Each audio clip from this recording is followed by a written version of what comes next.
Olá, esse é o vídeo de número 12, o último dessa série.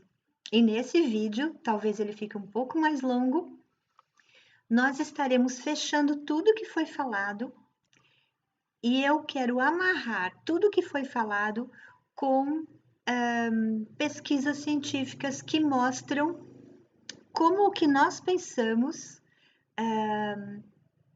especialmente quando nós buscamos o lado positivo, o lado mais afetivo, uma outra forma de visão, como isso acontece nos nossos cérebros. Bem, eu gostaria de lembrar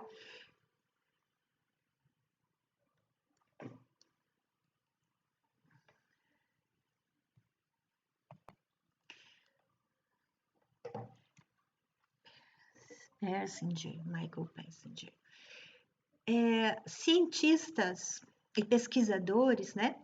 Como no início dos anos 90, Michael Persinger, e mais no final da década de 90, o neurologista Vilayanu Ramachandran, esse é o nome dele, da Universidade da Califórnia. O Michael, ele é neuropsicólogo.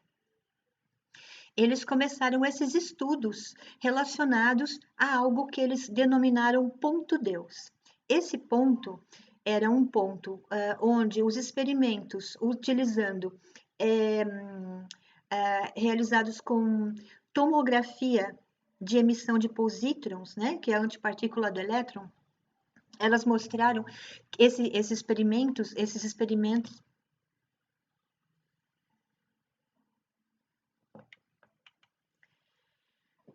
no início da década de 90, um neuropsicólogo chamado Michael Persinger, e no final da década de 90, um neurologista chamado Vailayanu Ramachandran, da Universidade da Califórnia, isso, um nome difícil de falar. Eles começaram a falar de um ponto no cérebro chamado ponto Deus. Por que ponto Deus? Porque quando eles faziam experimentos onde os sujeitos, né, as pessoas que se ofereciam para fazer a pesquisa, eles eram colocados em máquinas de tomografia, né? Tomografia, e acontecia que uma determinada área do cérebro brilhava justamente quando estas pessoas que estavam ali sendo examinadas, né, eles faziam perguntas de conteúdo existencial.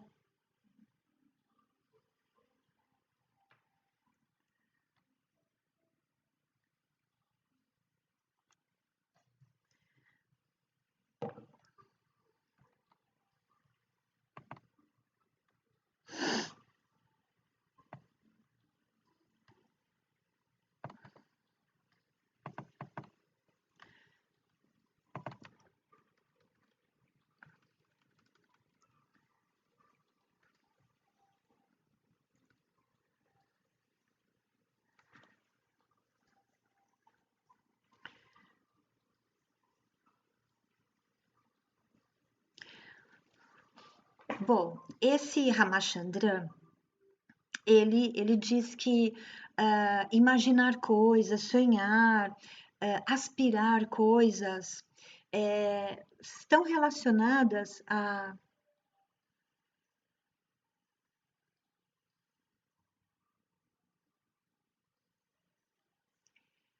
não só a temas existenciais, como também espirituais, uma vez que nós ainda separamos uma coisa da outra, né? Então, o Ramachandran, ele dizia que imaginar, sonhar, aspirar, ah,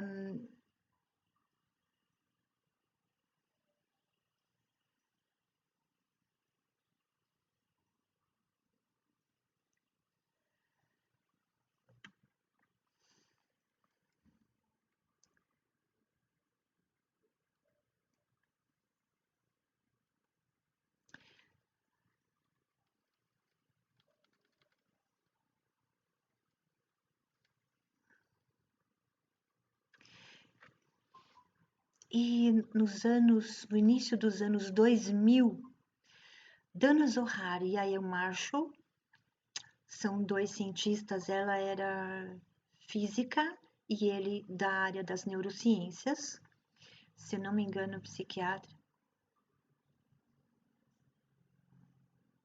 E no início dos anos 2000, dois pesquisadores, a Dana Zohar e o seu esposo, Ian Marshall, eles deram um destaque muito especial e continuaram essas pesquisas. Eles diziam que as pessoas que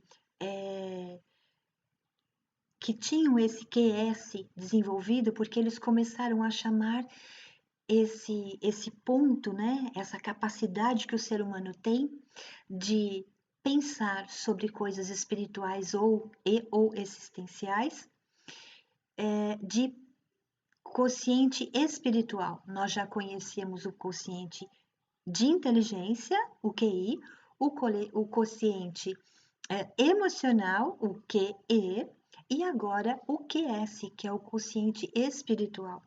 E que essas pessoas, elas são caracterizadas por elas serem muito flexíveis, pelo elevado grau de autopercepção e a capacidade de enfrentar a dor e aprender com o sofrimento. Capacidade de inspirar ideias e valores. E também pelo elevado grau de autoconhecimento, ou seja, conhecer a ti mesmo, né? E o foco, vocês sabem que o foco da Escola Mais Feliz, da Escola de Felicidade, é o autoconhecimento. Elas relutam em causar danos aos outros e têm tendência a ver conexão entre as coisas. Não são essas pessoas que acham que uma coisa é uma coisa, outra coisa que é outra coisa, que religião é uma coisa, espiritualidade é outra. Tudo existe e vem de uma única fonte. Nós apenas separamos para podermos entender melhor e desenvolver o lado espiritual e o lado da nossa capacidade de entender o mundo físico, né? Mas, como eu disse num outro vídeo, os cientistas, às vezes, que só têm a parte material, eles não conseguem entender a espiritualidade, eles não conseguem ver essas conexões, porque eles não têm esse ponto desenvolvido. Mas será que a gente não pode desenvolver? Claro que a gente pode desenvolver esse ponto. Tudo que foi falado aqui, já que é um vídeo para a gente concluir, né? Tudo que foi falado aqui são formas da gente começar a desenvolver esse nosso quociente espiritual. São formas da gente começar a entender o mundo de uma forma diferente, de perceber que o outro é a minha continuação, da gente colocar em prática coisas que os cientistas descobriram, coisas que Jesus falou. Eu uso muito Jesus porque acho que de todos os grandes mestres que passaram por aqui, ele é o maior e é o mais conhecido também, né? Se a gente levar em consideração toda a humanidade. Então, outra coisa que é muito importante, né? E que eles falam é que esse consciente ele nos dá a capacidade de trabalhar contra as convenções, então faz a gente sair da caixinha. E essas pessoas, quando a gente começa a desenvolver esse QS, nós começamos a nos questionar sobre as nossas ações, sobre os nossos desejos, sobre os nossos porquês. E também não agindo mais de forma inesperada, impulsiva, ou seja, não reagirmos mais. Deixamos de dar atenção ao nosso cérebro reptiliano e a gente faz o seguinte questionamento: o que aconteceria se eu fizesse isso, se eu fosse ali, se eu resolvesse mudar certos comportamentos e assim por diante? Então a gente começa a projetar um futuro diferente. Então, meus amores, a ciência não está longe da espiritualidade. E se eu quero transformar esse mundo num lugar melhor, a gente precisa fazer esse encontro. Então, este momento, né? Eu sei que esse vídeo vai ficar por muitos anos no YouTube, assim eu espero. Mais uma vez, ele foi desenvolvido durante a pandemia de 2020 e o objetivo dele é fazer a gente crescer nas adversidades, né? Esse é o momento de nós desenvolvermos. Se você acredita que não tem ainda todas essas capacidades, fique tranquilo, porque elas podem ser desenvolvidas assim como nós aprendemos a tocar piano, a gente aprende a meditar, a gente pode aprender a andar de bicicleta, a gente pode aprender uma outra língua, a gente pode mudar o nosso comportamento. Por quê? Porque nosso cérebro ele é plástico. Existe uma coisa chamada neuroplasticidade, onde nós conseguimos transformar os nossos padrões num novo comportamento. Então, né, Bolinha? Isso é o que acontece e é aqui onde eu fico. E tenham um lindo dia. Fiquem em paz. Fiquem bem e bem conectados com as mudanças que você quer ver em si para poder ver no mundo. Um grande abraço.